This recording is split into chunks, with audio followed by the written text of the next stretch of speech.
আমি বলেছি যেদিন ব্রিগেড হবে 10 লক্ষ মানুষের জমায়েত করবার তৃণমূলের ক্ষমতা থাকে ওদিন খেলা হবে, কোনো চিন্তা নেই। তো সেদিন ওনার এই দলের কি ছিল, আর 2004 সালে এই তৃণমূল দলের একমাত্র সাংসদ ছিলেন মমতা ব্যানার্জি। 2009 এসে 1 থেকে 19-এ পৌঁছেছিলেন। 2011-তে এসে আবার এই যে কংগ্রেসকে তরমুজ বলে কংগ্রেস ছেড়ে তৃণমূলের জন্ম দিয়েছিলেন, উনি দেননি। মুকুল রায়, মোহাম্মদ ফরিদ, অপূর্ব মজুমদার, ওই নর্থ বেঙ্গলের 2-1 ব্যক্তি মিলে এই দলটা গঠন করেছিল। আমার মনে হয় আপনারা যতগুলো সাংবাদিক এখানে আছেন, 1997 সালের এই ঘটনা আজও আপনাদের জানা নেই যে আসল রহস্যটা কি, বা কে কে সেই দল গঠনের সময় ইলেকশন কমিশনের কাছে কার কার সিগনেচার ছিল, কে কে ছিল। আমি একটা নতুন দল করেছি, 100 জনের নাম, ঠিকানা, তাদের আধার কার্ড সব কিছু নর্মস মেনে জমা দিয়েছি। সেটা কার নামে আছে আপনিও জানেন না, আমি জানলেও আপনাকে বলবো না। আমার দল যখন আত্মপ্রকাশ করেছে সেই দলের ইলেকশন কমিশনের নর্মস মেনে আমি ইলেকশনে অ্যাটেন্ড করব। আজও বলছি, মমতা বন্দ্যোপাধ্যায় মিথ্যাচার করে। তৃণমূলের মুকুল রায়দের মতো লোককে তারাও আবার সারদার টাকা লুট করে একে মুখ্যমন্ত্রী করেছে। সেই মুখ্যমন্ত্রীর চেয়ারে বসে অল ইন্ডিয়া না রাজ্য পার্টি, একসময় অল ইন্ডিয়া হয়েছিল, গোয়াতে গিয়েছিল ভোটে লড়তে, কি হয়েছে? ত্রিপুরায় গিয়েছিল, কি হয়েছে? আর কোন স্টেটে গিয়েছিল? মণিপুরেও গিয়েছিল, কি হয়েছে? আজকে দেখেন গা, অল ইন্ডিয়া কথাটা বড় বড় করে লেখা থাকে, কিন্তু অল ইন্ডিয়া পার্টি না, এটা একটা স্টেট পার্টি। সেই পার্টির চেয়ারম্যান উনি এক্ষুনি, আপনারা যদি সাংবাদিকতা আপনাদের এডিটরদের বলেন যে মমতা ব্যানার্জি দেখাক যে 1997 সালে যেদিন দল করেছিল আউটডোরে আর আমরা ইনডোরে ছিলাম, সীতারাম কেশরী, সোনিয়া গান্ধী, সোমেন মিত্র, অধীর চৌধুরী, আমরা সেদিন ইনডোরে ছিলাম। আর আউটডোরে যে দলটা নিয়ে এখন 14 বছর কামিয়ে খাচ্ছে, ওই হরিশ চ্যাটার্জি স্ট্রিটের 28টা প্লট নিজেদের দখলে নিয়েছে, এই দলটা গঠন করার সময় উনি কোথায় ছিলেন, ওনার ভূমিকা কি ছিল, ওনার পেপারস ওয়ার্ক কি ছিল, দেখাতে বলুন আগে, তারপরে আপনার এইসব কথা যে আমার সঙ্গে এইসব নিয়ে কম্পেয়ার করবেন না। আমি বলেছি যেদিন ব্রিগেড হবে 10 লক্ষ মানুষের জমায়েত করবার তৃণমূলের ক্ষমতা থাকে ওদিন খেলা হবে, কোনো চিন্তা নেই। একটা প্রশ্ন আছে, সেটা হচ্ছে আপনি অনেকদিন আগে থেকে বলছিলেন যে জোটের বিষয়, এবং স্বাভাবিকভাবে নির্বাচন থেকে আসছেই, জানুয়ারি মাস পড়ে গেল, সেই জোটের কি ভবিষ্যৎ এবং একেবারে কোন পথে আপনি, আপনার তো নিজের একটা ক্যান্ডিডেট সম্পর্কে বলেছেন।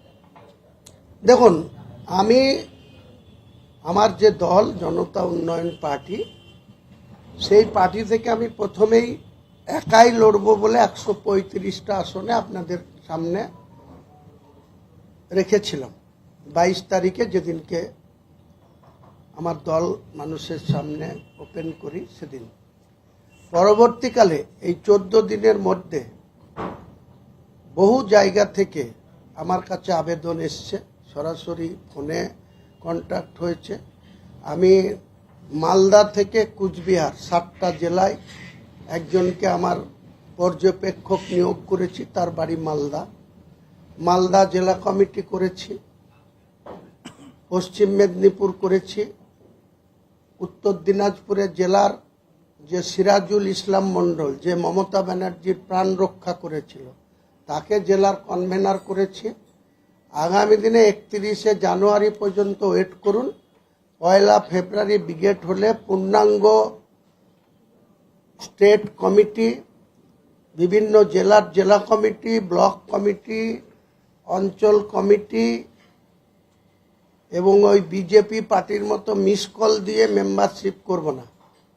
আমার ফর্ম মানুষের কাছে পৌঁছে যাবে। যারা আগ্রহী আমার পার্টি করতে তারা ফর্ম ফিল আপ করে বায়োডাটা যেরকম দেয় সেরকম পাসপোর্ট সাইজের ছবি দিয়ে তাদের কন্ট্যাক্ট নাম্বার লিখে ফর্ম সিগনেচার করে ফ্রি অফ কস্ট, কোনো মেম্বারশিপের জন্য পয়সা লাগবে না। আমার পার্টির মেম্বারশিপ 1 ফেব্রুয়ারি 2026। কত সংখ্যায় মেম্বার হলো সেটাও জানাবো।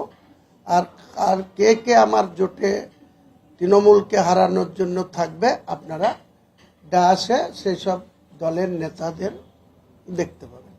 মানে নির্দিষ্ট কোনো দল কি, মানে আপনি অনেকগুলো নাম বলেছেন, কোনো কি দল নির্দিষ্ট হয়েছে? মানে জোট জোট একেবারে জোট, যে ইউপির সঙ্গে জোটে কারা?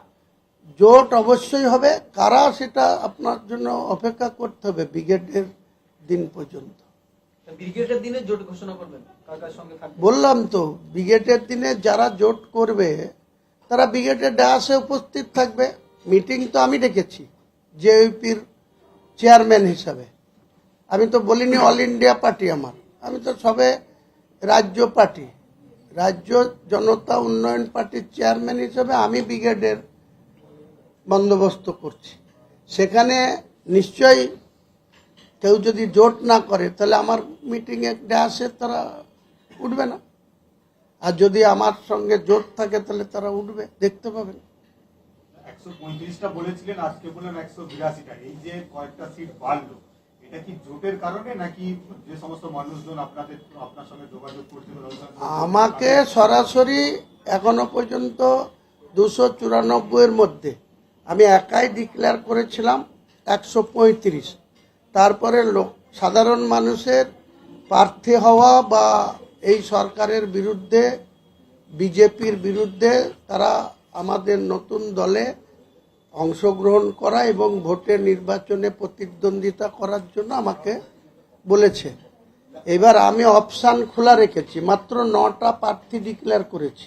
আপনারা জানেন মালদা একটা, দক্ষিণ দিনাজপুর একটা, মুর্শিদাবাদে 5টা, আমার 2টো আসন ধরে, আর পশ্চিম মেদিনীপুর একটা, বালিগঞ্জে একটা নিশা চ্যাটার্জিকে প্রার্থী করা হয়েছিল।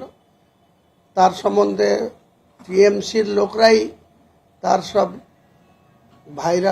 ছবি ভাইরাল করছিল। আমি 3 ঘন্টার মধ্যেই তাকে সরিয়ে দিয়েছি। তার জায়গায় একজন পুলিশ আধিকারিক, আমার মামা হয়, ছোট মামা, তাকে বলেছি, সে এগ্রি আছে। তার একটা ছেলে মেয়ে তারা উচ্চশিক্ষায় শিক্ষিত হচ্ছে, তাদের আপত্তি আছে। সে যদি এগ্রি না হয় সেখানকার জন্য প্রার্থী প্রস্তুত আছে। এবং